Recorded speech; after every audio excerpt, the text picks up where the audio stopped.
Estamos ao vivo. Paulo, Oscar, uma boa noite para todos. Boa noite, Rafael. Nós estamos começando esse vídeo, é um vídeo resposta àquele primeiro vídeo que eu fiz semana passada, falando sobre a questão, principalmente aí das comunidades, esse problema social que nós temos no Brasil, que de qualquer maneira precisa ser abordado, né? Eu acho que não adianta se falar em liberalismo, em economia de mercado, se nós não conseguirmos resolver problemas sociais que existem, né? Senão a gente trabalha, quando consegue algum benefício, vem alguém ali com um discurso falacioso e leva todo o trabalho embora. Então, eu quero só aproveitar para colocar aqui tirar uma dúvida, que no primeiro vídeo ali tem um trechinho do vídeo em que eu falo estado forte durante o vídeo. E algumas pessoas me mandaram ali uma pergunta onde o estado forte não combina com a expressão de estado mínimo ou de estado eficiente. Bom, a verdade é o seguinte: estado forte, quando eu coloco no vídeo, é exatamente isso que eu quero dizer. É um estado eficiente, competente, dinâmico, que seja capaz de trazer resultado para a sociedade onde a sociedade precisa. Então, a minha expressão ali, estado forte, não significa estado agigantado, não significa estado obeso, opulento, como esse que nós temos hoje. Estado forte é um estado, no meu ponto de vista, e acho que é importante deixar isso bem claro, é um estado que seja dinâmico, eficiente e que consiga realmente resolver os problemas aonde os problemas existem. Isso é um estado forte, não um estado que nós temos, que ele é gigantesco, oneroso, opulento e ineficiente, né? Então, esse é um ponto que eu gostaria de começar colocando. E aí eu vou abrir aqui a nossa live, a nossa discussão, justamente sobre isso. O que vocês acham desse problema social? O que vocês acham que seria importante fazer para combater este problema? Porque o grande equívoco que nós temos aí é que os socialistas sempre aparecem, né, os progressistas, com o discurso das minorias. Então, o pobre, é o indivíduo que está nas periferias, e esse discurso muitas vezes vem ali carregado de mais Estado, mais imposto, mais leis, e quando você vai olhar no final das contas, lá no finalzinho da linha, o benefício não chegou para quem precisava, as favelas continuam aí, as comunidades continuam aí, e o Estado cada vez mais opulento, com cargos cada vez mais onerosos, com pessoas ganhando salários exorbitantes, e o problema não é combatido, não ocorre aí uma força, digamos assim, de quem deveria atender a busca de soluções, não se empenha nisso. Eu abro esse vídeo aí, esse vídeo resposta, com essa pergunta para vocês. O que vocês acham que precisaria ser feito? Bom, eu posso... Oscar, você quer começar? Não, pode falar, Paulo. Não, eu gostaria, sim, de colocar também mais uma coisa aqui, né, mais uma pimentinha na nossa discussão. Sim. Porque a gente está falando sobre propriedade, sobre a forma das pessoas se abrigarem, as casas próprias, é isso, né? Sim, exatamente. Então, eu acho que esse tipo de coisa é um direito natural das pessoas, se a gente pensar na nossa visão liberal, que é vida, liberdade e propriedade. Se uma pessoa não tem uma propriedade, ela não existe. A propriedade mais básica, nossa, é o nosso corpo, né? Mas não, a extensão do nosso corpo é aquilo que nos protege a nossa família. Então, se uma pessoa não tem uma propriedade, ela realmente não existe. Como é o caso de uma pessoa que não tem uma conta bancária. Hoje em dia, uma conta bancária tipo digital, né?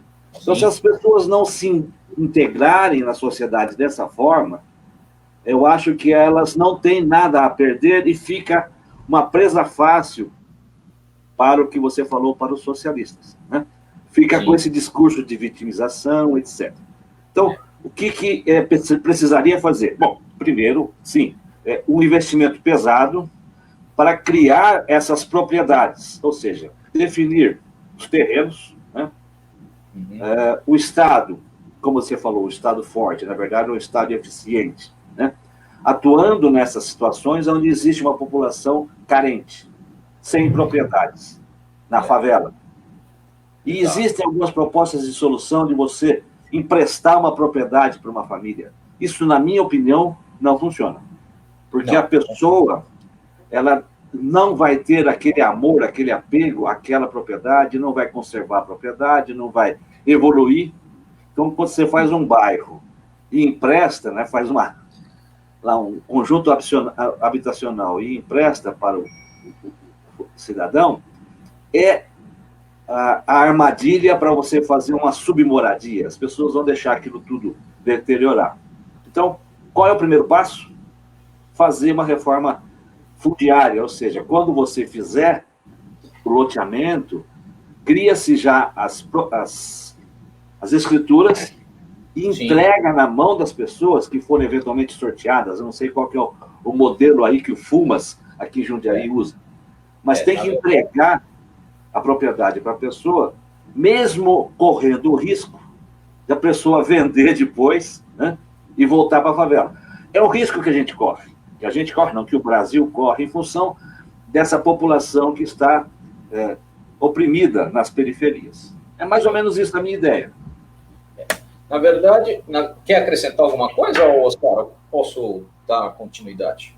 Não, eu só ia colocar, ao que o Paulo comentou, que no sistema que o município aqui em Jundiaí já vem utilizando há algum tempo, algumas favelas foram urbanizadas, o pessoal foi relocado para apartamentos, para casas, pagando parcelas muito pequenas. Eu conheço pessoas que pagam 80, 90 reais por mês, referentes à aquisição dessas moradias, né? Só que é tão barato, ele gasta mais de água ou de luz do que o custo da propriedade. Então, alguns valorizam, mas muita gente não valoriza. E tem gente que consegue deixar de pagar isso e perde o imóvel, a FUMAS tem que tomar, tem que passar para outras pessoas, quando não acontece da pessoa, o que o Paulo comentou aí de passagem, vender esse imóvel, porque está tão barato, a prestação dele é tão barata que ele consegue vender por um valor melhor e sair ganhando um dinheiro em cima de uma coisa que era para ser uma ajuda social. Então, na verdade, assim... Só para concluir, no meu ponto de vista, o problema é a injustiça das pessoas não terem condições de, com o seu trabalho, conseguir a propriedade de um imóvel, por exemplo, né? E aí ficar dependendo dessa assistência do Estado, da Prefeitura, de algum representante do governo, providenciar isso para ele, e aí fica aquele devendo favor, que aí vai reverter na eleição desse intermediário futuramente, né? Porque foi uma coisa... Para aqueles que dão um certo valor para isso, vão se sentir obrigados lá com o político, com alguém que represente o poder político naquele momento, né? Então, é uma situação que o ideal seria, como a gente comenta muitas vezes no Novo, privilegiar, propiciar as melhores condições para que as pessoas tivessem educação, conseguissem rendimentos melhores com seus trabalhos, para ele comprar a propriedade que ele queira, não aquela que o governo faz de monte e distribui, para que vai gerar essas distorções que nós falamos. Pois não, na verdade, assim, todo o sistema está errado, né? Se você pegar a maneira como ele é feito hoje, ele não cumpre o seu papel. A verdade é uma só, né? A FUMAS hoje, para situar aí quem for assistir a live com a gente, quem estiver assistindo, ou eventualmente quem for ver depois, tem um custo aí hoje. Em Jundiaí, a FUMAS custa aproximadamente 30 milhões de reais por ano. Isso para manter as portas abertas. Isso não é para construir apartamento, casa, limpar terreno, alocar nada. É só para manter o funcionalismo lá dentro. Então, assim, é um custo exorbitante para um resultado relativamente pequeno. né? Vamos falar a verdade. Você tem aí bairros como o Varjão, que estão aí há 40 anos, você tem lá o São Camilo, você tem a região do Tamoio, né? Você tem a Vila Ana, que é um problema já antigo, de muitos anos. Eu conheço ali algumas pessoas que moram na Vila Ana, inclusive um senhor ali, que ele é um líder comunitário ali, e ele vai sempre na prefeitura, sempre se reúne com as pessoas pedindo ajuda para mudar, para resolver o problema. E o processo todo fica em cima dessa coisa do sorteio. Só que o sorteio ele não leva em consideração coisas que são importantes. Eu gostaria de colocar aqui uma coisa muito interessante, que nós temos que parar para pensar o seguinte. A metodologia de uma comunidade não é a mesma metodologia de uma sociedade estabelecida. Então, assim, o que eu quero dizer com isso?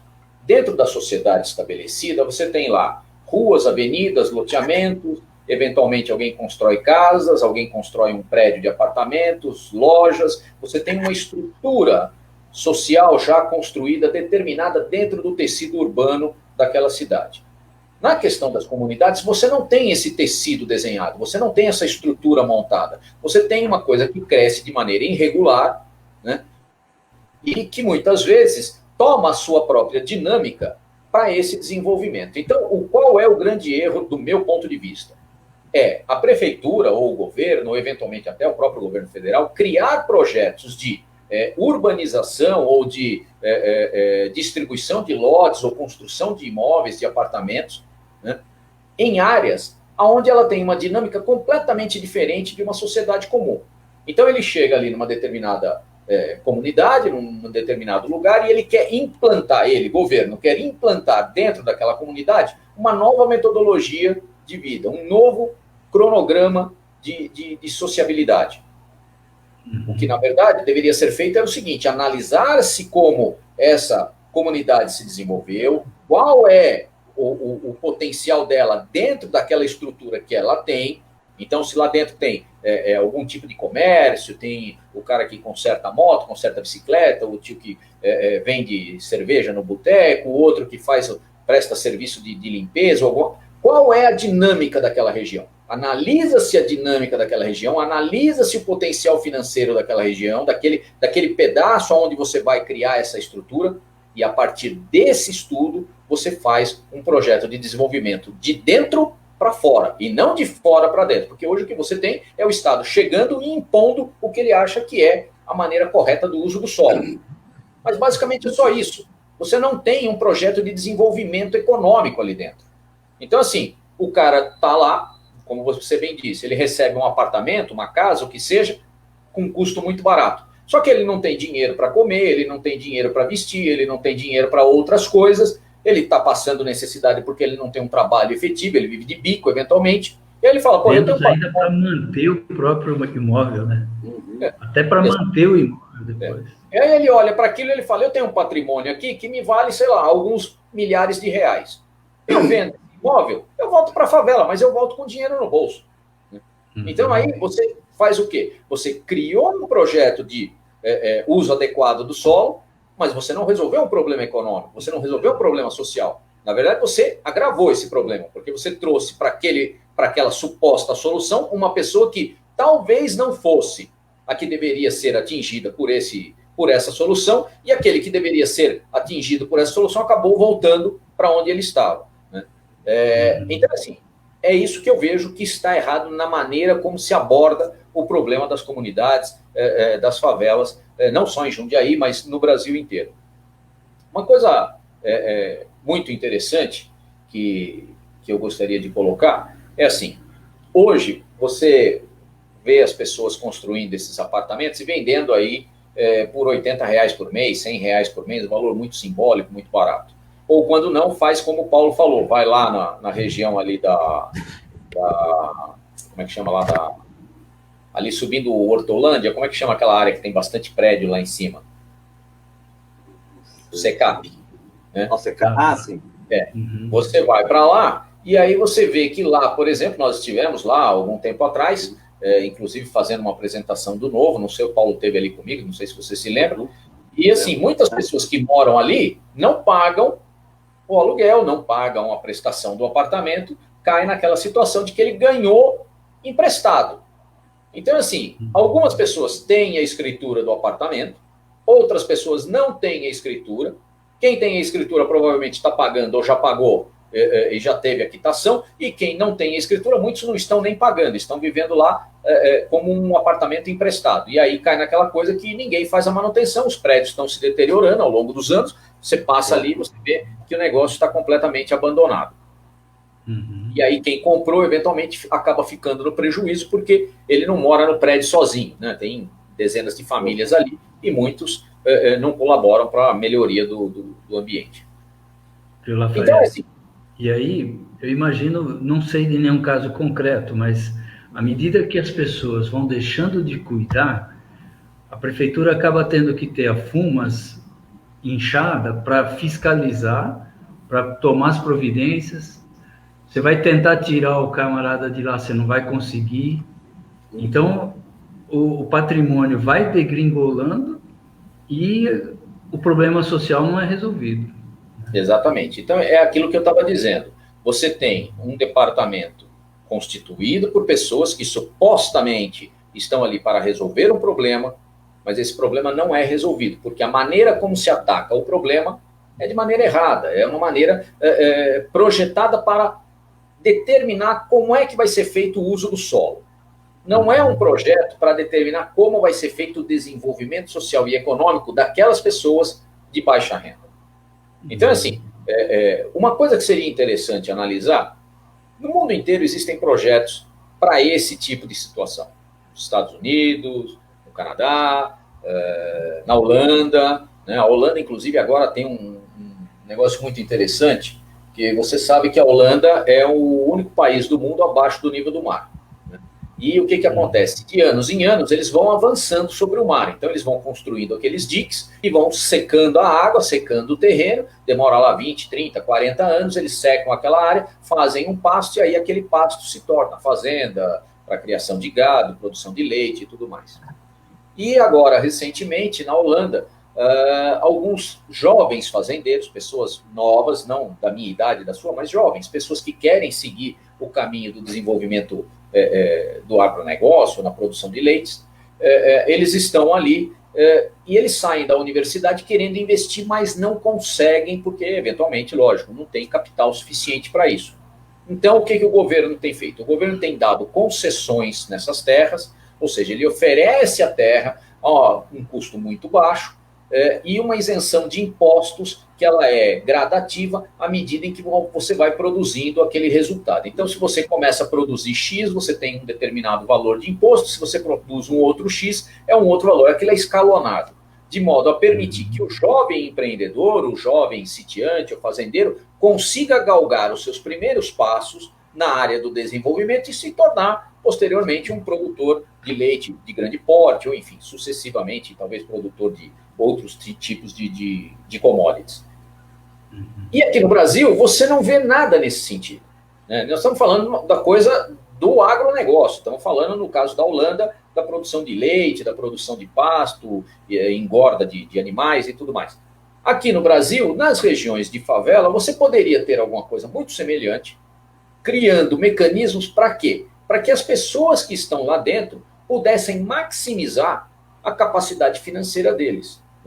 Então, assim, uma coisa interessante que já se sabe, hoje, no Brasil, só para citar um dado aqui importante, a ONU fez um levantamento de que na América Latina, 32,6% da população moram ou vivem em condições de submoradias. Favelas, comunidades, ou até o indivíduo que mora debaixo da ponte e tudo mais. Isso são 32% na América Latina toda, inclui Brasil, Argentina, Venezuela. Venezuela provavelmente hoje deve ser até um número maior do que esse. No entanto, o que acontece? O IBGE, que é o órgão do governo que faz essa análise, deveria ter um número semelhante, se não 32, 25, 30, qualquer coisa do tipo. Não, você entra no site do IBGE, o IBGE alega que o número de favelas e comunidades no Brasil, comunidades não, o número de favelas é de apenas 6% da população brasileira. E aí tem uma discrepância muito grande, porque o IBGE analisa apenas os imóveis construídos com tábua. Então, aquele cara que mora num barraco de tábua, feito com lata ou qualquer... Esse cara mora numa favela. Ora, se você está em um governo socialista, porque os governos todos que estão aí nos últimos 30 anos se dizem socialistas. Uhum. Aí você olha para um número desse e você fala, é muito conveniente você colocar uma estatística dessa e dizer, não, favela é só 6%, porque é quem mora em tábua. Tá, mas e aquelas comunidades que o cara está lá morando há 20, 30, 40, 50 anos, que o cara nasceu, o pai já morreu, ele continua lá, o filho dele nasceu, o neto dele também vai nascer lá. Essas comunidades, elas não têm um projeto de desenvolvimento próprio. E aí você entra lá, estão lá as mesmas vielas, as mesmas casinhas, às vezes tem 4 casas, uma em cima da outra, né? E o problema não é resolvido. E aí você fala, pô, mas é um governo que se diz socialista, mas não fez o, digamos, social que deveria ter sido feito, né? Falta empenho aí, falta realmente entendimento do tamanho do problema. E aí você percebe que existe uma manipulação de dados muito nociva, uma coisa muito, eu diria até maquiavélica, para com a sociedade brasileira. Porque é muito conveniente você vir e falar, é 6%, quando na verdade não é. Porque esse problema atinge milhões de pessoas. Hoje, estima-se, né, que a renda per capita das pessoas que moram em favelas, pelo menos aí na cidade de São Paulo, eles chegaram ao número de 3 salários mínimos. Em famílias de 3 até 4 pessoas, em média. É evidente que você vai ter casos lá em que o cara tem 3 filhos, 4 filhos, também tem, né? Mas na média, a renda per capita média nas comunidades seria de 3 salários mínimos. Ora, se você tem 3 salários mínimos de renda per capita, média, você tem, hoje, por exemplo, no Brasil, nós temos essas fintechs, que são as empresas que oferecem microcrédito ou crédito a pessoas que têm muitas vezes algum tipo de restrição. Essas empresas hoje oferecem dinheiro para muita gente em condições que você pode pagar. E um número interessante que se observa num levantamento feito agora, em 2020, é que a taxa de inadimplência nessas comunidades, para quem pega dinheiro emprestado, é de menos de 2%. Esse número não é meu, não. Esse número quem deu, inclusive, foi ali o próprio Felipe Sabará, né, que a média de inadimplência é de 1,89% ou alguma coisa assim. Não chega a 2%. Então, assim, você tem uma possibilidade de criar um mercado, de desbravar um mercado completamente novo. Por quê? Nas comunidades, como eu disse, aquele ambiente ele tem a sua própria dinâmica de desenvolvimento. Muita gente trabalha de bico, muitas pessoas trabalham sem registro, outras pessoas vivem vendendo produtos na rua, ou enfim, mas todo mundo ganha algum dinheiro. Então, assim, o que é preciso ver é qual o caminho que pode se desenvolver aproveitando este mercado, porque existe um mercado, que hoje no Brasil esse número é da ordem de 120 bilhões de reais por ano. Este é o valor financeiro que roda nas comunidades. Então, assim, não é pouco dinheiro. Se você tem um mecanismo que possa alavancar o poder de compra dessa gente, você cria um mecanismo para desenvolver essas comunidades sem a necessidade de ficar dependendo do Estado. Não é verdade? Não, vocês querem apresentar? Quando eu fiz a minha introdução, na verdade eu queria falar sobre a propriedade em si, né? Sim. Está bem em linha com o que você está falando. As pessoas, elas têm, sim, o seu objetivo de vida, né? A gente não pode se colocar ou colocar essas pessoas todas naquele balaio da vitimização marxista. Todo mundo é coitadinho. Não. As pessoas têm as suas habilidades, as pessoas estão lá por uma questão momentânea de vida. Alguns estão lá porque não querem sair de lá. Mas eu acho que a maioria tem, sim, se tiver um incentivo para trabalhar, tiver oportunidade, a ideia básica, né, de que tem que ter um desenvolvimento social, um desenvolvimento econômico do país, para que crie oportunidade para essas pessoas que estão lá participem do mercado de trabalho do país, produzindo riquezas. Se eles ficarem nessa posição de coitadinhos, que essa ideologia anterior os levou a esse tipo de coisa, realmente a gente fica com uma dificuldade, porque o Estado não vai resolver o problema das pessoas. Quem vai resolver o problema das pessoas são elas mesmas. Elas precisam querer. Sim, por favor. Até porque, para o Estado, se você parar para analisar, se ele quisesse resolver, nos últimos 30 anos ele já teria resolvido. Porque soluções existem. Existem como essa que eu falei, por exemplo, da Holanda, existem a solução apresentada, por exemplo, nas reservas indígenas americanas. Hoje, por exemplo, só para citar uma reserva indígena americana, que deu muito certo, Las Vegas. Las Vegas é uma reserva indígena. Né? E você não vê nenhum índio lá passando necessidade. Muito pelo contrário, se você for a Las Vegas, você vai ver muito índio andando de limusine. Então, é assim... o mercado sendo desenvolvido sem nenhum tipo de restrição, de preocupação em restringir o lucro, porque alguém está tendo lucro. Essa ideia que atrasou o Brasil 50 anos. Então, assim, eu até acho que o socialismo, a ideia socialista, não resolve o problema, porque se ele resolver o problema, ele deixa de ser a função dele. Ele perde a função. Perde a função de... Eles gostam tanto de pobre que eles multiplicam os pobres. Quem falava isso... É verdade. Então, assim, você vê que, assim, a solução do problema passa pela abertura desse mercado, por se aproveitar e criar mecanismos econômicos, ferramentas econômicas que possam permitir esse mercado se alavancar. E eu vou te dizer uma coisa, eu ainda vou um pouquinho mais além. Eu acho o seguinte, se o Estado não está presente lá, não esteve presente até agora, ele não tem que ficar presente. Não é agora que vai fazer, não. Entendeu? Eu acho que tem que entregar esse mercado para a iniciativa privada, que vai saber aproveitar muito bem o potencial. Só para colocar aqui uma outra coisa interessante, você vê, por exemplo, a prefeitura, quando constrói esses apartamentos, que em muitos casos, aí, como o próprio Oscar disse, estão lá abandonados, porque a pessoa está lá e não está pagando nada, e não vai pagar nada, e ele não tem amor por aquele imóvel, porque aquele imóvel não se adequa a ele, ou porque ele está ali e não se interessa em fazer a manutenção daquilo. Hoje, o custo de construção de um imóvel desse é da ordem aí de mais ou menos, segundo me falaram, da ordem de uns 30, 40 mil reais por apartamento. Tá? Isso pode ser talvez um pouquinho mais, um pouquinho menos, vai depender do bairro ali onde ele vai ser construído, eventualmente, vai depender do material utilizado e, né, obviamente, da construtora que vai fazer a obra. No entanto, é assim, um número interessante, as comunidades em geral, as casas que existem nesses locais, são em média de 70 metros quadrados. Esse número não é muito maior do que isso. Eles vão ali, compram um terreno de 20 metros e levantam uma casa de 2 andares e fazem uma casa de 70 metros quadrados. No entanto, hoje existe muita tecnologia à disposição e tecnologia barata. Você sabe, por exemplo, não sei, o Paulo é engenheiro, talvez já tenha visto, casas feitas de isopor. Vocês conhecem, não? Eu já... Alguma...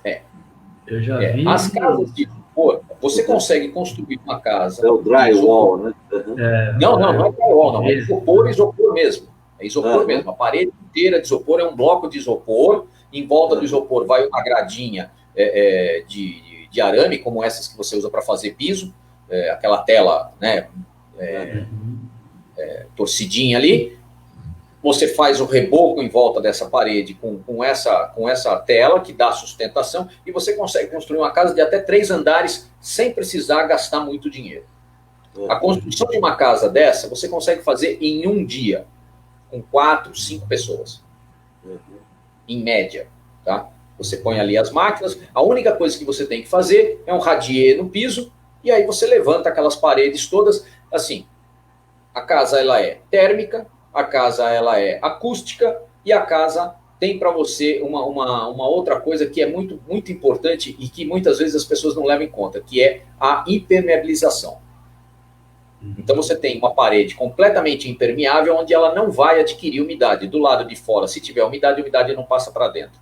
Então, você melhora a qualidade de vida das pessoas que moram nessas áreas de risco de maneira exorbitante. Você consegue melhorar muito a qualidade de vida dessas pessoas.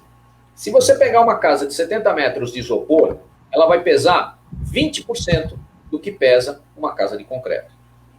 20%. Então, em áreas de risco, por exemplo, onde você tem morros, onde você tem locais de difícil acesso, se você construir uma casa dessa, você consegue fazer com que aquele local não fique sobrecarregado e que durante uma chuva aquilo não venha desabar, porque está com excesso de peso, porque o solo não suporta aquele tipo de estrutura. Isso é um dos pontos que eu quero abordar. Uma outra coisa importante é assim, se você já sabe que nesse mercado o potencial é de 3 salários mínimos por mês, as famílias ocupam um terreno, em média, de uma construção de 70 metros quadrados e que essas pessoas não têm uma qualificação profissional nessa área. Por que nós não pegamos, vamos pegar um exemplo, construímos casas já moldadas, prontas, de 70 metros quadrados, lá com 3, 4 plantas diferentes, para uma diferençazinha uma da outra, para cada um ter o seu próprio estilo, você vai lá, escolhe, e você treina essas pessoas que trabalham, que moram nessas comunidades, para construir essas casas dessa maneira.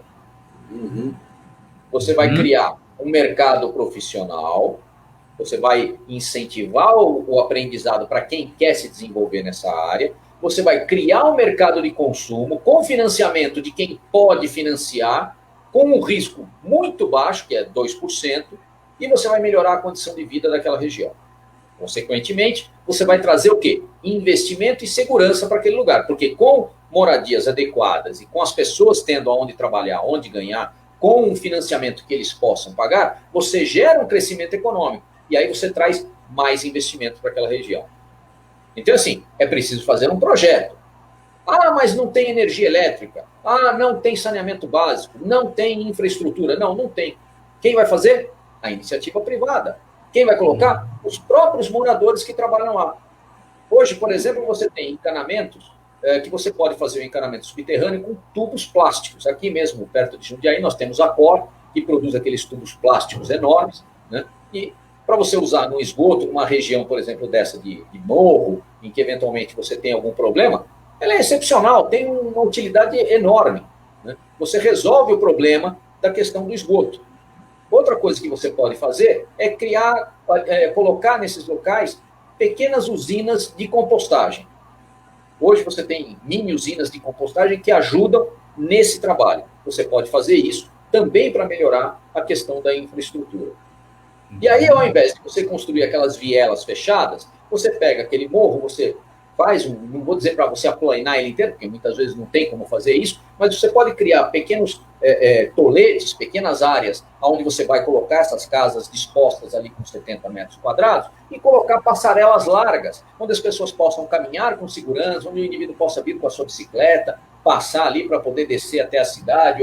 Isso, nós estamos falando de uma condição de morro. Se você pegar uma região como essa do Varjão, por exemplo, esse problema nem existe. Você pode colocar ruas normalmente, né? Você pode colocar avenidas, você pode colocar travessas, ou criar bairros com 2 entradas, por exemplo. Você tem um bairro residencial ali, você abre 2 entradas e você separa essa situação em que a gente tem hoje, em que as pessoas vivem de maneira desordenada, porque cada um constrói a sua casa como quer, como acha que é bacana, que é bonito. Muitas vezes constrói ali sem nenhum conhecimento técnico. Se você cria um projeto onde tem lá 4, 5 modelos de casa, que serão baratas, que serão de rápida construção, com custo muito baixo, você viabiliza o mercado, amplia esse mercado, aproveita, né, essa oportunidade que tem e põe essa gente no mercado de trabalho, cria um mercado consumidor que não existia, aproveita esse mercado que está ali. Lafayette, nessas comunidades, o pessoal tem muita disposição. Se vocês forem orientados, tiverem um projeto como você está falando, vai ser fácil de arregimentar o pessoal para fazer, para trabalhar. O que falta, na maioria das vezes, é o conhecimento. Então, o camarada sabe empilhar tijolo, vai lá, faz o barraco de alvenaria, que acaba não entrando na estatística lá do... Sim. Outra coisa que não entra na estatística mas também... Só para concluir, né? Ele faz, mas ele não completa com os requisitos que são necessários para ter uma moradia de qualidade, né? Então, impermeabilização, vai ter infiltração, vai ter a laje pingando dentro da casa. Então, o ambiente não fica propício, saudável. Como eu disse, se você pegar por base, por exemplo, quanto custa um tijolo hoje? Um bloco hoje custa acho que R$2,50, 2 e pouco aí. Um bloco. Então, se o cara for construir um barraco, ele precisar de 1.000 blocos, ele precisa de R$2.500. Fora a mão de obra. R$2.500, eu acho que ele compra acho que metade da casa dele de isopor, praticamente toda a parte de isopor pronta. Né? Então, assim, e é muito rápido de fazer. É muito rápido. Você faz ali com 4 pessoas, você consegue levantar a casa, em 3, 4 dias a casa está pronta. Então, assim, você resolve um problema de escassez, que é... Qual é o problema dessa gente? O problema todo se restringe ao fato de que eles não têm recursos adicionais para fazer a construção, para dar cabo da obra toda. Então, o que eles precisam? De um financiamento para fazer o básico. Então, o cara chega ali, ele compra um terreno de 20 ou 30 metros, levanta uma casa de 70, mas ele nunca termina. Ele vai demorar 20 anos, 10, 15 anos para terminar. Porque toda vez ele vai colocando um pouquinho, um pouquinho. Agora, se você constrói, se você tem uma estrutura mais em conta, uma tecnologia mais acessível, uma coisa que vai dar para ele uma condição de vida melhor, ele já vai entrar naquele imóvel com uma outra condição. E aí você cria aquilo que a gente estava falando ali no começo do vídeo, o amor por aquilo que é seu, né? O respeito pelo lugar onde você mora. Então você vai implementar um crescimento econômico que em 20 anos aquela comunidade vai prosperar, ela não vai continuar mais sendo comunidade, ela vai ter condições de se tornar um bairro com capacidade financeira e econômica para todas as pessoas viverem ali. Porque eu acho que esse é o grande programa, né, que a FUMAS deveria abraçar, que é uma mudança até de conceito, uma mudança de forma de pensar dessas pessoas, elas deixarem de se sentirem vitimizadas pela sociedade. Eu tenho contato com algumas pessoas, né, que receberam o imóvel da FUMAS, e em outras cidades também, mas elas ficam sempre se vitimizando, né? Pagam um pouco, mas às vezes é um prédio, depois não quer pagar o condomínio e deixa deteriorar, porque o condomínio também é uma coisa que vai embora, mesmo que seja R$50, faz diferença para essas pessoas. Então, talvez bairros de casas, como você está falando, né? Teria que ter área, mas o Brasil é tão grande que a gente fica até... Sim, espantado que não haja espaço nas periferias das cidades para construir grandes bairros, né? Como você falou, não é para ter uma comunidade toda atrapalhada, é para criar-se uma infraestrutura de um bairro que vai dar dignidade para essas pessoas e essas pessoas gostarem daquilo ali. Mas precisa ter transporte, né?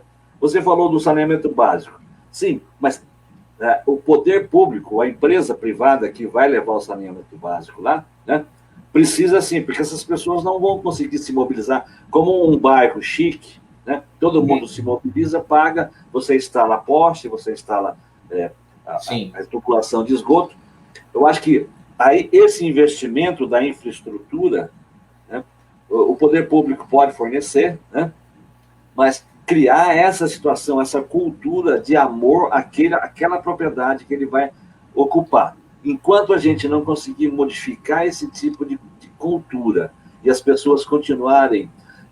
essas pessoas que às vezes eu converso, elas ficam dizendo que a prefeitura tinha que pagar o condomínio, porque já que eles construíram e eu estou morando lá, agora eles têm que pagar o condomínio. E também quer que pague a água, não quer pagar a água. E às vezes, não são todos, mas o cara tem um carrinho, né? Eu não digo que ele não possa ter. Sim. Lógico que todo mundo tem que ter o seu carrinho, né? Televisão emergência, todo mundo tem que ter e já tem, né? Não é esse o problema. Mas o problema é da cultura, né? De achar que as coisas caem do céu. Não. A pessoa tem que pagar pelo consumo, mas precisa ter um emprego. Eu acho que a mudança é cultural. Como o Lafayette enfatizou bastante, a tecnologia para construir casa, e barato, ela está evoluindo e existe, né? Eu acho que esse problema, isso não é o gargalo. O gargalo é a cultura. O que os caras iam falar? Não, eu ia comentar só que a gente já falou essa questão do amor pelo imóvel e tal, mas também tem a cultura da pessoa entender que aquilo que ele compra e faz o esforço, amanhã aquilo está valendo mais e ele pode transformar esse valor num valor maior. Sim, né? Sim. Não pensar em pegar um negócio que vai depreciando. Consumir, né? A pessoa quer consumir aquilo e acabar com aquilo. Não é assim que funciona. À medida que você melhora, você investe, põe lá mais uma rede de luz, você asfalta a rua, aquele teu imóvel que valia 10 mil passou a valer 12, né? Você gastou, eu estou dando números assim hipotéticos, né? Então, essa mentalidade, sair da mentalidade de só querer ganhar, exato, como é que fala, migalhas, para a própria sociedade fazer a vida dela, né? Que é quando a gente fala... Acho que isso é cultural, isso aí é uma coisa que a gente... não é fácil de mudar, né? A gente sabe que algumas pessoas que se vitimizaram e acham que tudo é culpa do governo, tudo é culpa do Estado, ele vive na pobreza porque a sociedade é opressora, a gente sabe que esse tipo de coisa existe. Quando a gente conseguir mudar um pouquinho essa coisa, com as tecnologias que estão disponíveis, então, um projeto como o Lafayette colocou, precisa ser abrangente. Não é ir lá construir um monte de casa e sortear para a turma. Não, tem que fazer muito mais do que o Lafayette falou. Na verdade, assim, quando você cita, por exemplo, que nem o Oscar citou aí essa questão do imóvel, que o cara não tem apreço por aquilo onde ele mora, com apreço por aquilo onde ele está naquele momento, ou por aquela casa, aquele apartamento, que seja, a causa deste problema está justamente na maneira como a Fumas faz a distribuição do imóvel. Porque ela faz por sorteio. Então, é assim, qual é o critério de distribuição? Famílias que morem em Jundiaí e que tenham mais de 2 ou 3 filhos. Então, às vezes, o cara nasceu em Jundiaí, ele está aqui há 40, 50, 60 anos, ele não tem filhos, só ele e a mulher, ou teve um filho só, o filho já casou, foi embora de casa, mas ele continua morando naquela comunidade. Mas como ele não tem 3 filhos, ele não tem direito a um apartamento, mas ele gostaria de ter, porque ele tem condições de pagar e ele gostaria de morar no seu próprio apartamento. Aí aquele indivíduo que tem 3 filhos, ele veio, vamos dizer, de uma outra cidade, de uma outra localidade, e aí ao chegar aqui ele ganhou o apartamento. Mas ele não se familiarizou com a cidade ou não criou raízes na cidade. Ele vai embora. O que ele faz? Ele vende o apartamento dele e dane-se, vai embora, não está nem aí. Quem comprou o apartamento? Ah, tá, eu comprei, mas não é meu. Então, se eu não pagar, eu fico aqui. Quem vai me tirar? E aí você cria este problema onde nós estamos. Eles querem consumir. Vão consumir até acabar. O bairro vai deteriorar, o apartamento vai deteriorar, vai acabar, vai ter que derrubar tudo e fazer de novo, e o Estado sempre lá, sempre jogando dinheiro fora. Então, esse é um problema que nós temos quando você tem uma coisa mal planejada, mal executada e mal fiscalizada. Porque chega no final, a fiscalização percebe todos esses problemas, mas não consegue apresentar soluções.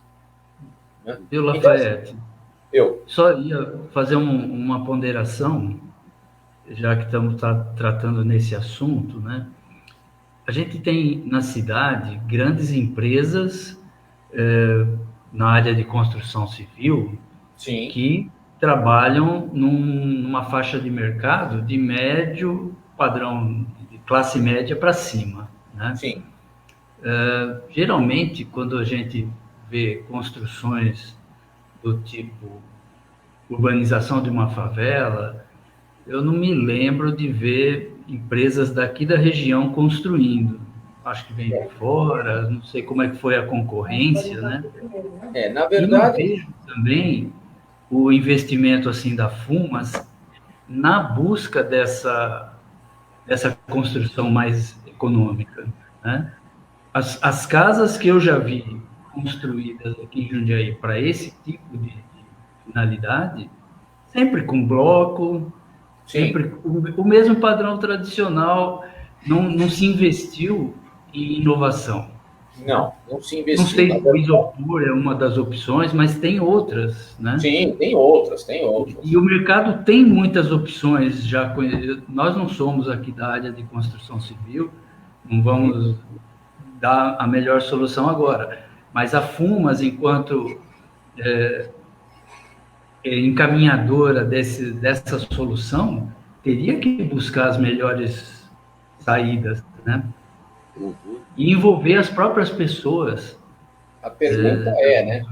A solução tem que ser dada pela comunidade lá, pelo pessoal que está lá. Se eles não se engajarem e eles fizerem, nunca vai dar valor para aquilo. Nunca vai dar valor e vai sempre deteriorar, vai ser sempre esse negócio que não resolve. Né? É um coisa sem fim. Por isso que eu digo, é importante que se crie, não, porque as ferramentas já existem, é importante que se usem as ferramentas que já existem no mercado para viabilizar a entrada de investidores nesta área, empresários que querem ocupar esse mercado, porque é um mercado que, de certa forma, você não pode ignorar, ele existe, né? Agora, é importante que tanto a prefeitura,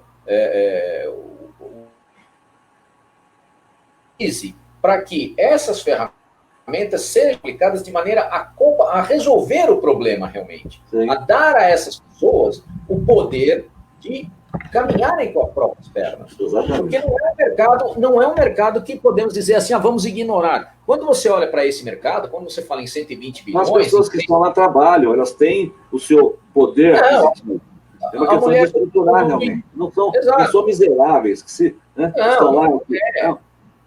Quem é realmente miserável está embaixo do viaduto, são essas populações em situação de rua. Esses, infelizmente, têm os problemas deles, precisam ser paparicados. Mas as pessoas que estão trabalhando e nessas comunidades, se tiverem esse tipo de suporte, né, se acabar com esse paternalismo, né, com essa forma de se colocar que eles são os coitadinhos, a coisa realmente resolve. Eu acho que o que precisa é se projeto que venha focar no desenvolvimento dessas comunidades. Mas, como eu disse, de dentro para fora. Então, qual é o potencial da comunidade? Bom, a comunidade tem lá, vamos pegar um exemplo aqui. Vamos dizer o Varjão. Eu não sei quantas pessoas tem, vamos colocar 5 mil pessoas. 5 mil famílias, por exemplo. Talvez seja muito, não sei, mas vamos pegar um número assim. Dessas 5 mil famílias, quanto eles ganham? Faz um levantamento. Do que cada um ganha, do perfil de cada um, aonde você quer morar, o que é bom para você, um apartamento ou casa. Seleciona esse pessoal. Selecionou? Ok. Dá para construir tantas casas, tantos apartamentos. Quem é que quer ficar aqui? Quem é que quer sair? Muito bem. Você já tem uma amostra de como resolver o problema. Você vai ali e separa a área que vai ser feita a construção. Cria projetos adequados para aquelas pessoas que vão ficar ali. O senhor é o quê? Eu sou um serralheiro, eu faço portão. Então, a sua casa tem que ter um lugar para o senhor fazer o portão. Então, nós vamos fazer a sua casa com um projeto assim, assim, assado, vai ficar num determinado local. O senhor tem o quê? Eu tenho um bar. Então, se o senhor quer um bar, o senhor vai ter um projeto que vai ficar num determinado local. Organizar o bairro com a estrutura que tem dentro daquela comunidade para que ela possa se desenvolver com aquilo que ela já tem. Então, você vai ter lá o serralheiro, você vai ter o bar, vai ter o lava rápido, vai ter o cara que faz o conserto do fogão, que faz o conserto do sofá, vai ter a mulher que faz limpeza, que é faxineira, o outro que tem ali, eventualmente, que é uma farmáciazinha, alguma coisa, ou o cara que presta um outro serviço ali de encanador. Você vai aproveitar aquele mercado que já existe, aquela situação que já é conhecida, e vai distribuir ela dentro de uma estrutura organizacional. Mas não do Estado vindo e dizer, não, vou construir apartamento, vai ser assim. Não, vai ser como é adequado para aquele padrão de pessoas que vivem ali. Então, de acordo com a renda per capita, de acordo com a profissão de cada um, de acordo com o ambiente onde ela está situada, para se desenvolver. Aí você criou um projeto de verdade, onde ele, ao longo de pouco tempo, ele começa a se desenvolver sozinho. Ele próprio cria as suas próprias pernas e começa a andar sozinho. Você não precisa de assistência. Acontecer. Não pode ficar esse paternalismo eterno. O Fumas querendo resolver o problema eternamente das pessoas. As pessoas que têm que resolver os seus problemas. Com um apoio, aquelas que não tem aquela velocidade inicial, não tem o V0, não tem o seu capitalzinho para começar, dá-se esse capitalzinho, mas fala, agora você vai andar com as suas próprias pernas. Na verdade, eu posso te dizer, não precisa nem dar capital. Você quer que eu te diga uma coisa? Na minha concepção, não precisa dar capital nenhum. Na minha concepção, a única coisa que eu digo é a propriedade. Dá o título. O cara vai ter essa, como você falou, vai ser construída a farmacinha, lá, o barraquinho onde vai ser a farmacinha. E ele tem que ter o título daquela propriedade. Se ficar a prefeitura emprestando para ele, não vai resolver. Exato. Isso é fundamental. Dar o título de propriedade é fundamental. Se o cara amanhã quiser vender a farmácia, quiser vender a casa dele de 70 metros e ir embora para a Bahia, o problema é dele. O problema dele, exatamente. Ele tem que ter liberdade de escolha, porque quem for entrar ali, vai entrar ali porque quer se desenvolver, quer crescer. E é isso que você tem que criar, mecanismo onde a própria comunidade comece a se desenvolver. Então, o que eu vejo, por exemplo, é assim, você vai numa comunidade, vou dar um exemplo, eu sou de São Paulo. Se o cara comprar um imóvel lá, aí ele vai começar a fazer a coisa certa. Bem feita, exatamente. Você sabe aí que ele vai sentir dono, porque a pessoa precisa ter a sua própria... Aquele bordão, né? Os direitos naturais é vida, liberdade e propriedade. Sim, claro. Se a pessoa não tem propriedade, se ela não tem aquilo que vai proteger a família dela e ela, né?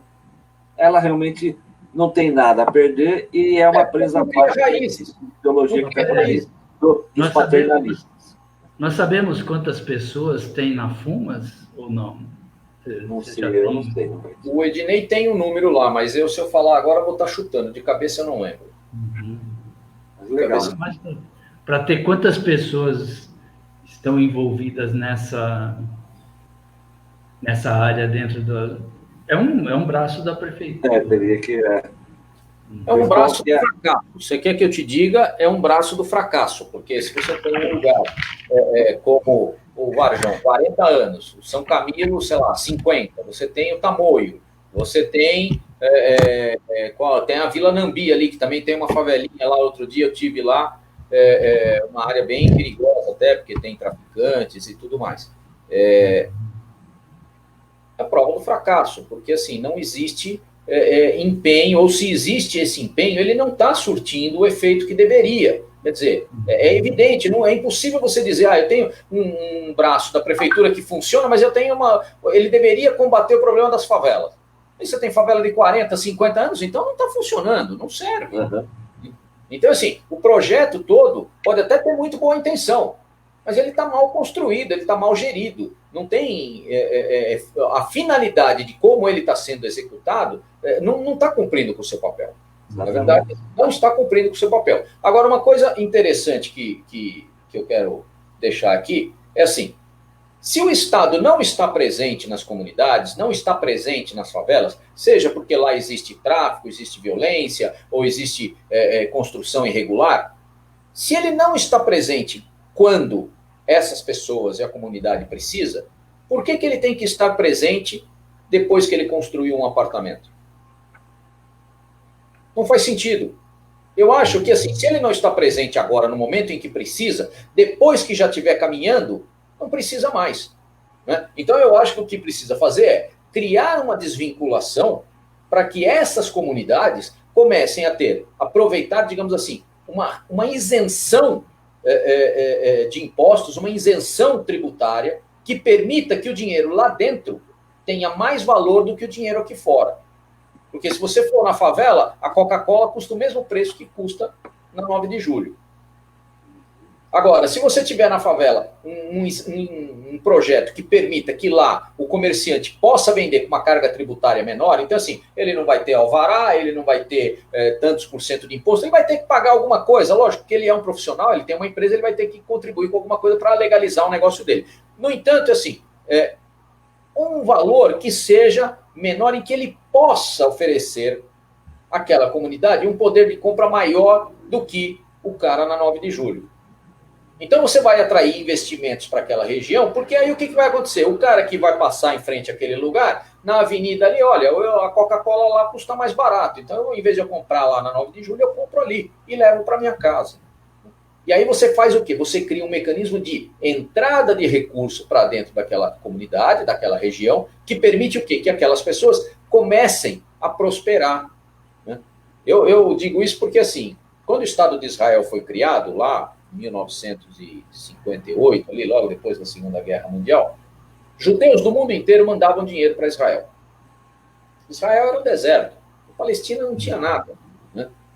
E como é que eles criaram os kibbutz? Os kibbutz foram ali como surgiu, né, a plantação que dava alimentos para as pessoas que viviam em Israel, porque as pessoas precisavam comer, não podiam importar alimentos, precisavam comer. Então, criou-se o kibbutz, que era um projeto de produção de alimentos no deserto, e esses kibbutz foram dando ali condições para as pessoas se alimentarem e as pessoas passaram a viver a partir desses projetos do kibbutz. Por que nós não podemos implantar uma coisa semelhante nas favelas?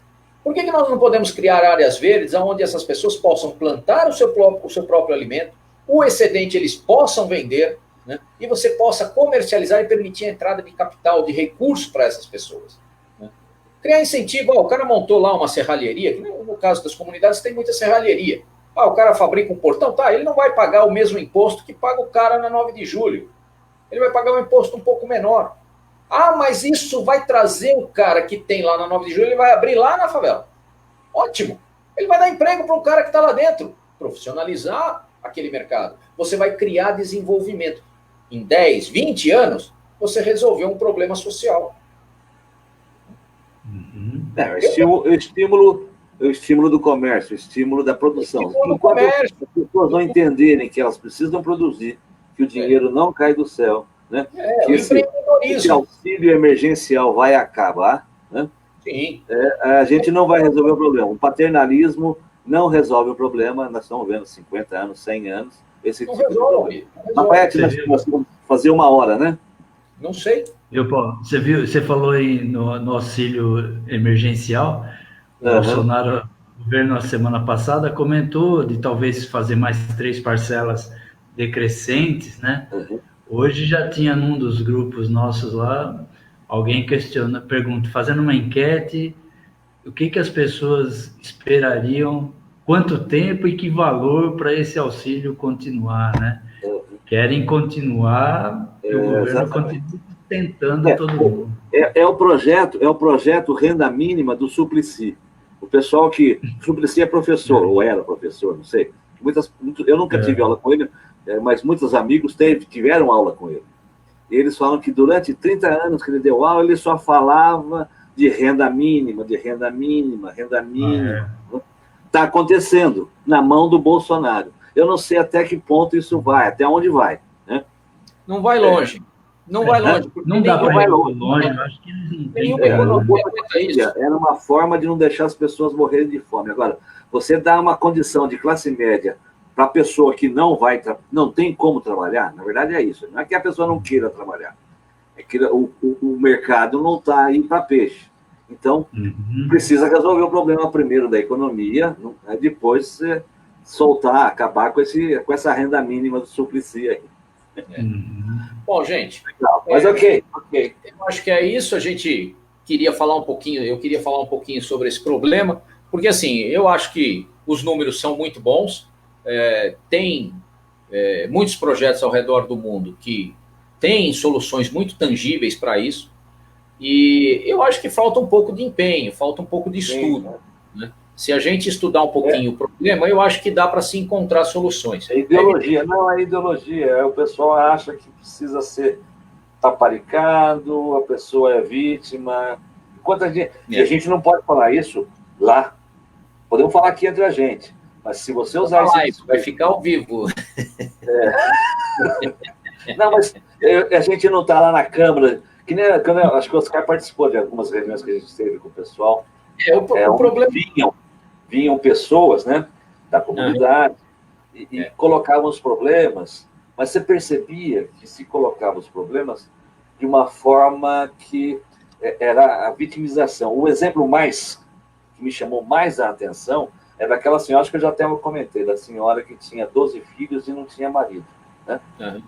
E ela queria, eu não sei exatamente qual que era a solução para isso. A gente pode até imaginar, mas não pode falar. Certo? Você tem que estar. Então a gente vai ter que ajudar essas crianças, essas 12 crianças que estão lá, né? Tem que ser ajudadas, não pode deixar. Mas as pessoas que trabalham com esse tipo de coisa falam dessas situações com orgulho. Eu achei um absurdo a pessoa falar com orgulho que ela tinha lá na entidade dela uma pessoa desse tipo e ninguém tomava providência.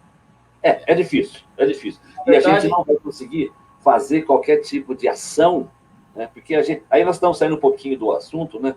Mas tem a ver com talvez a pobreza de espírito, sei lá, não das pessoas que estão lá com problema, mas de quem está tentando resolver o problema. Quem está tentando resolver.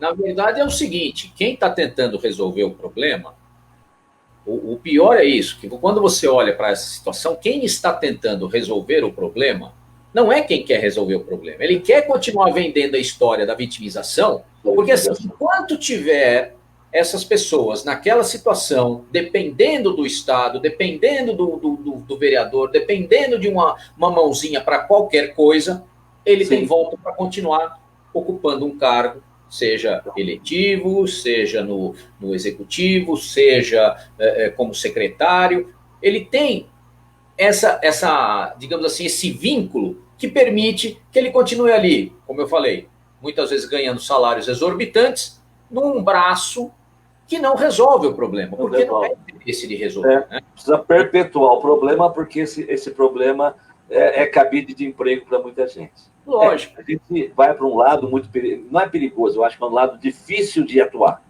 mas precisa ter coragem para atuar, para mudar esse tipo de pensamento. Bom, então é isso, gente. Acho que essas mudanças serão complicadas, né, Paulo? Leva tempo. O governo, nos 3 níveis, municipal, os estaduais e o federal, estão caminhando para não ter mais o dinheiro suficiente para continuar fazendo essas... Já tem estados que não têm quase que como pagar os funcionários, quanto mais fazer investimentos. E aí essa parte da assistência à área social vai ficar sem... Quer dizer, provavelmente nós vamos ter que partir para isso que o Lafayette trouxe para análise, por falta de condições. Quando, na verdade, os governos deveriam ter usado esse caminho por inteligência e não por necessidade. Né? Nós estamos indo talvez um dia para essa solução, por não ter mais como fazer de outro jeito. O ideal teria sido lá atrás já usar a cabeça e fazer bem feito. Né? Oscar, você fala pouco, mas quando você fala o que precisa ser dito. O pessoal não usou inteligência.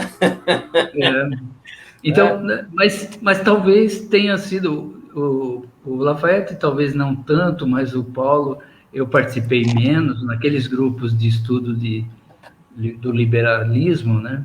Uhum. Fala muito, analisou já várias vezes, vários livros sobre essa questão do socialismo, e aí a gente vai entendendo que isso também não é uma coisa por acaso, né, Paulo? É proposital, é um projeto feito para isso, né? Para continuar assim, infelizmente é isso, se não mudar a cultura... Infelizmente, são pessoas que não têm caráter, não têm pudor, usando das outras pessoas para fazer o mal para uma imensa quantidade de pessoas para tirar proveito próprio. Né? Na verdade, eu vou dizer hoje aquele vídeo, acho que foi você que colocou aquele vídeo da Venezuela? Foi. O caminhão do lixo. Pesado aquilo, eu coloquei uma aquilo... uma coisa realmente estarrecedora, né? É doloroso. Deixa a gente... deprimido. Você via que o jeito que a pessoa fala não era um cara, um indigente lá sem condições, não. Não era um morador de rua, não era. E a gente pensar que isso é feito por um governo de uma forma proposital, né? Se diz uma coisa assim. Que se diz socialista, né? Então, que quer o bem do povo. Não, é complicado. Eu vou te dizer uma coisa. Eu na verdade, é assim, olhando, quando você olha um pouco a história de como o socialismo, o comunismo, todas essas visões de esquerda surgiram, eu hoje, inclusive, de manhã estava falando sobre isso. Essas visões todas, essas ideias todas surgiram lá na Revolução Francesa. E o principal argumento era preciso tirar a terra do rei para dar ao povo, porque o povo trabalhava, mas não tinha o que comer, porque o dono da terra eram os reis. Essa foi a principal e talvez o primeiro argumento utilizado lá por Robespierre para fazer a Revolução Francesa, para matar lá 400 neguinhos, 400 mil na França durante a Revolução Francesa. De lá para cá, eles vêm matando todo mundo. Mataram na França, mataram na Rússia, mataram na China, na Venezuela, em Cuba, na Coreia. Em todo lugar eles estão matando. Alemanha. Matam aos milhões. Não cansam de matar. No entanto, hoje, quando você olha para esse pessoal que dizia que era preciso tirar dos reis para dar ao povo, hoje, boa parte da população, no mundo inteiro, tem direito à sua propriedade privada. Tem lá o seu imóvel, sua casa, sua fazenda, sua fábrica, enfim. Hoje, o que essa gente fala? É preciso tirar da iniciativa privada, é preciso tirar do cidadão para dar ao Estado. Os caras são uns invejosos dos reis. Eles tinham inveja do rei. Aí, como não podia tirar do rei para eles, tiraram do rei para dar para o povo. Agora quer tirar do povo para dar para eles. Porque o Estado, quem que é o Estado hoje? Eles. Rafael, esses caras, quando você comentou agora há pouco da inteligência, né, a falta de inteligência. Eu não, você. Então, mas fazendo um link com esse raciocínio que você está fazendo agora, isso é de uma falta de inteligência absurda, né? Claro. Porque para o Estado ter dinheiro para fazer qualquer coisa, ele depende do mercado movimentar para ter imposto para ele ter dinheiro. Se você mata o seu mercado, daqui a algum tempo não tem mais dinheiro. Então, as pessoas... Em poucos meses, pouquíssimo tempo. É questão que é o que aconteceu na Venezuela, de um país em 1990. É o que vai acontecer na Argentina se eles continuarem do jeito que estão indo. É o que vai acontecer na Argentina também. Não vai demorar. Se cai a produção, não tem o que consumir. Não adianta. É questão de matemática. Não é aritmética. Aritmética. Tem tantas bocas para alimentar e tem tanto de produção. Cai 70%, fica 30%, vai ter que ou fugir da Venezuela ou morrer de fome lá. Porque os outros que estão atendidos, né, são aquelas pessoas que aderiram à Revolução. Infelizmente, esperamos que isso seja aplacado aqui no Brasil. A gente consiga... E a Argentina... Parece que já reagiu, né? O Brasil acho que já reagiu. Estamos trabalhando para isso. A Argentina é muito recente, o governo é muito recente, né? A Argentina, eu acho que eles ainda reagem. A Argentina, eu acho que eles ainda... deu essa recaída lá, mas a hora que começar a passar fome, né? A hora que começar a faltar alimento... A Argentina é briguento, né? O argentino é briguento. Tomara que eles consigam sair da... É mais ou menos que nem o Lafayette aí. Não, eu não sou briguento, não, gente. Vocês têm uma visão muito errônea da minha pessoa. Eu estou brincando. Eu falo com firmeza. Não, eu estou brincando. Combativo é diferente de briguento. Eu procuro colocar a coisa com propriedade, procuro colocar a coisa com seriedade. Eu acho que sim, realmente há momentos em que você tem que falar um pouco mais duro, tem que ser um pouco mais enfático. Mas isso não quer dizer que eu sou briguento. Quer dizer que eu quero fazer valer o meu ponto de vista. E, lógico, se você tiver uma argumentação melhor do que a minha, use e me convença. Se não tem, vai ter que me aceitar. É isso que eu faço. Né? Agora, isso Isso não é ser briguento, isso é querer fazer, mostrar a capacidade para fazer valer aquilo que você acredita. Eu acredito na livre iniciativa, acredito no mercado, aprendi desde cedo, meu pai sempre dizia que a gente tem que, como é que é aquele ditado? Quem cedo madruga, alguma coisa. E, Deus ajuda quem cedo madruga. Deus ajuda quem cedo madruga. Então, assim, eu sempre levantei cedo, sempre trabalhei, desde os meus 15 anos de idade. Eu acho o seguinte, você quer progredir na vida? Você tem que se tornar competitivo. Você tem que ser competitivo, tem que mostrar resultado. Eu, Lafayette, queria fazer uma sugestão. Sim. Eu acho que essa 1h10 aqui que nós estamos conversando, um assunto que não é nossa especialidade, mas a gente pode refletir sobre os diversos aspectos que envolvem aí a questão da moradia social e tal. Nós poderíamos fazer nas próximas semanas, uma vez por semana, escolher outros assuntos, problemas daqui da cidade e fazermos uma discussão. Faz uma pauta, faz uma pauta. Nós refletirmos, nós aprendermos e levarmos isso para outras pessoas. Eu toquei nesse assunto principalmente porque, assim, isso era uma coisa que eu já vinha debatendo ali com o Ednei umas vezes ali, conversei com ele sobre isso e entre outras pessoas também. Eu já tive um projeto lá em São Paulo, na favela do Heliópolis, que eu tentei implementar alguma coisa ali, não deu certo. Tive um projeto também lá no Morro Santa Marta, no Rio de Janeiro, né, que não era um projeto meu, mas eu acompanhava. E, assim, você, qualquer dia, numa live um pouco mais longa, aí, quem sabe, ou com mais gente, eu possa falar sobre essas experiências. Sim, eu acho que é importante. Que você nem imagina que existem nesses lugares. Então, assim, é difícil, é só indo lá para ver mesmo, para você entender como é que funciona. A dinâmica desses lugares é muito diferente. Mas tem solução, né? Tem solução, são coisas que eu acredito, e eu vejo aí, que nem agora com essa apresentação do Felipe Sabará em São Paulo, abordando esse problema também, eu achei que era um momento oportuno, porque ele abordou isso, apresentando ali algumas soluções para a cidade de São Paulo, e ele, como candidato a prefeito, tem essas ideias. E eu acho que é interessante a gente abordar isso, porque a função do livre mercado é justamente essa, é aproveitar o mercado, ajudar a desenvolver o mercado, criar mercado e trazer essas pessoas para a competitividade, agente econômico ativo, né? Então, eu acho que esse é o trabalho, né? Eu ouvi uma live do Felipe Sabará, mas não entrou muito em detalhes.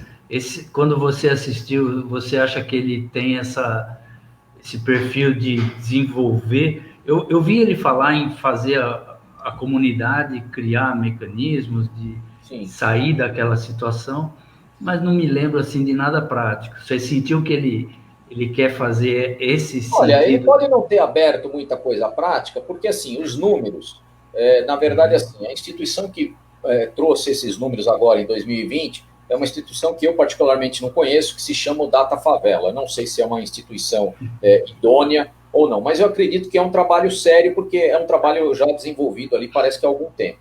Então não é uma coisa irresponsável.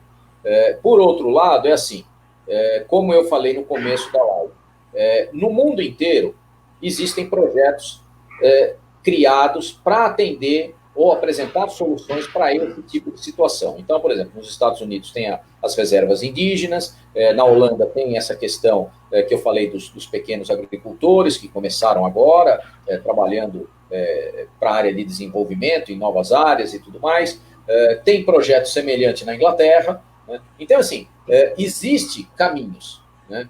Existe caminhos. É lógico que você vai ter que fazer uma adaptação aqui, outra ali, estudar um pouco melhor, sentar com pessoas preparadas, mas eu acho que o Partido Novo é um partido que realmente tem essa vocação. Nós somos constituídos, né? Porque nós buscamos o quê? Pessoas preparadas, pessoas com comprometimento, e a gente busca o quê? Soluções através do livre mercado. Do mercado. Exatamente. Então, assim, as pessoas têm que resolver os seus problemas.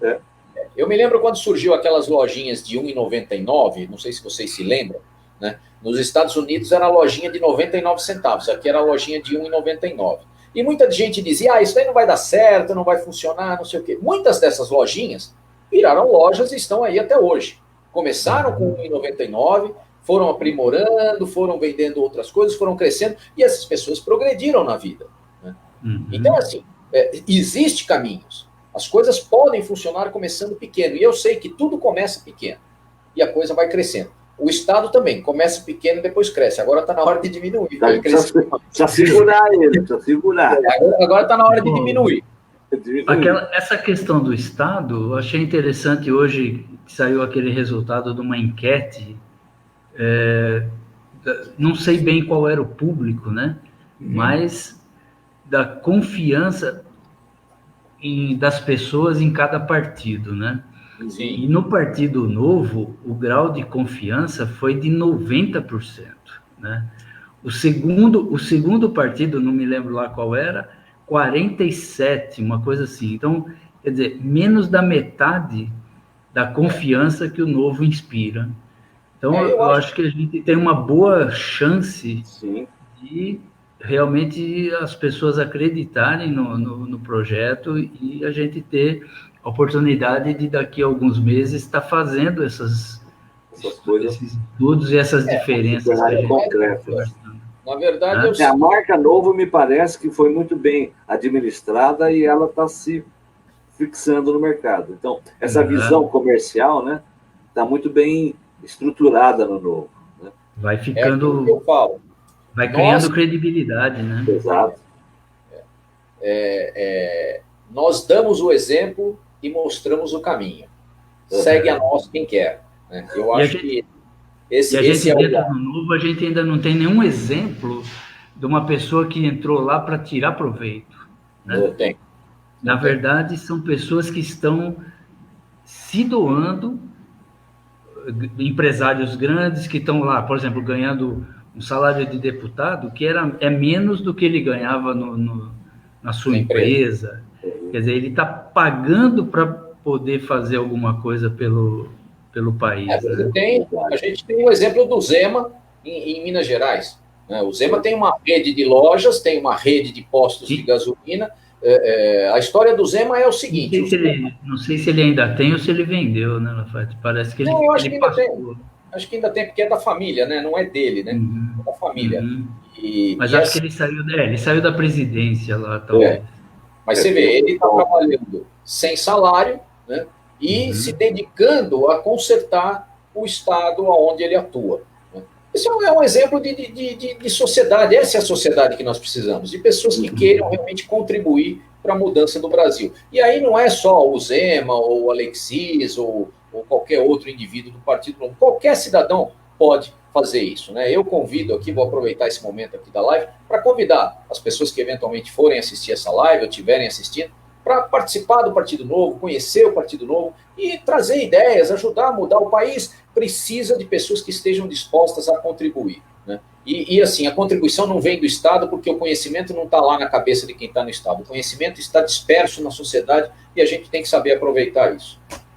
O Amoedo já na campanha de 2018, ele começou a usar uma frase que eu acho muito legal, depois ele parou, mas é que ele falava assim, que a mudança que o Brasil precisa não vai vir dos políticos que estão aí. Não. Os que estão aí nos levaram até essa situação. Então, para mudar isso, só com outras pessoas, outras cabeças. Uma mudança de cultura mesmo. É isso aí. Beleza. Bacana, Lafayette, Paulo. Desculpa, obrigado. Eu vou fazer uma live curta, mas no final acabou ficando mais longa que as outras. Não, é um bate-papo muito bom. A gente exercita essas coisas que a gente imagina que seriam úteis, né? Excelente. Muito bom papo. Então é isso, gente. Então vamos terminar a live de hoje. Eu desejo a vocês aí uma boa noite, aí, uma boa semana. E vamos trabalhando aí para construir uma nova Jundiaí, com novas ideias, com novas propostas, e quem sabe, né, a gente chega lá e muda o cenário e faz aquilo que realmente precisa ser feito, né? Tá bom? Muito legal. Um abraço. Então, boa noite para vocês, boa noite para quem assistiu. Obrigado. E até uma próxima. Boa noite a todos que assistiram aí, que estiveram conosco. Boa noite, Oscar. Boa noite, Lafayette. Boa noite, Paulo. Um abraço. Tchau, tchau. Um abraço.